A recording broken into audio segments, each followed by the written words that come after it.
নকছাৰী অঞ্চলৰ অন্যতম এটি পুৰণি নামঘৰ হৈছে বলিমৰা গাঁও নামঘৰ। 1967 চনত এই নামঘৰ পুনৰ প্ৰতিষ্ঠা কৰা হৈছিল। এই নামঘৰতেই অঞ্চলটোৰ লোকসকলৰ আধ্যাত্মিক চিন্তা চৰ্চাৰ বিকাশৰ লগতে নৈতিক আৰু সামাজিক জ্ঞানৰ উৎস হিচাপে মহান ভূমিকা পালন কৰি আহিছে। ৰাইজৰ দান বৰঙণিৰে আটকধুনীয়া কৰি সজাই তোলা হৈছে এই নামঘৰ। নামঘৰৰ দুৱাৰৰ জয় বিজয় দান দিয়ে নকুল বৰুৱাই, গ্ৰিল দান কৰে কেশৱ লাহানে, আনহাতে সিংহদ্বাৰ দান কৰে আইমাতৃসকলৰ সতীৰ্থৰ ধনৰাশিৰে।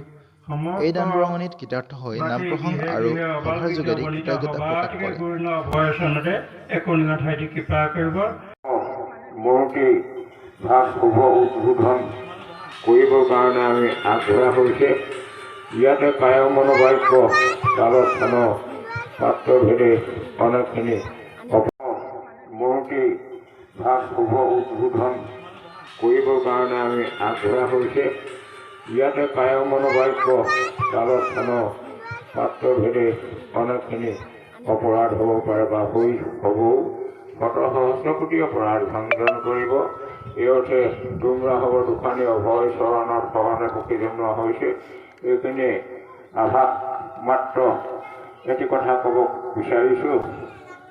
এই তোৰণ অৰ্থাৎ ভিতৰ সন্মুখত নামসিংহ মূৰ্তিভাগ আজি এৰাসকলৰ সমস্তজনে একত্ৰিত হৈ ভগৱান চৰণত অৰ্পণ কৰিছে।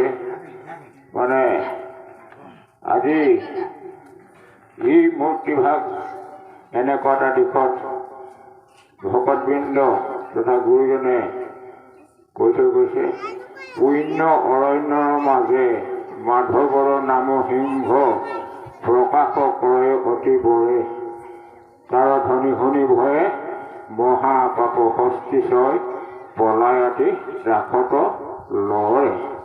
এই নামসিংহ এইভাগে নামসিংহ তেৰাভাৱে যি অভিলাষ কৰি ভগৱন্তৰ চৰণত অৰ্পণ কৰিছে, তেৰাসকলৰ সমস্ত অৰ্পণ ভগৱন্তে গ্ৰহণ কৰি ল'ব।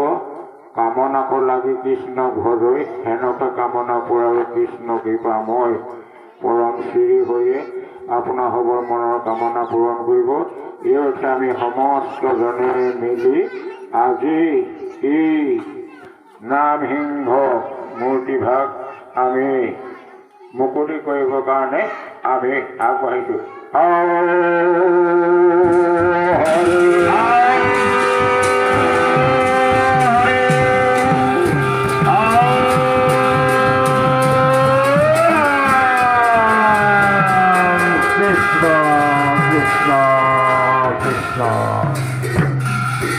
Bureau report Assam TV.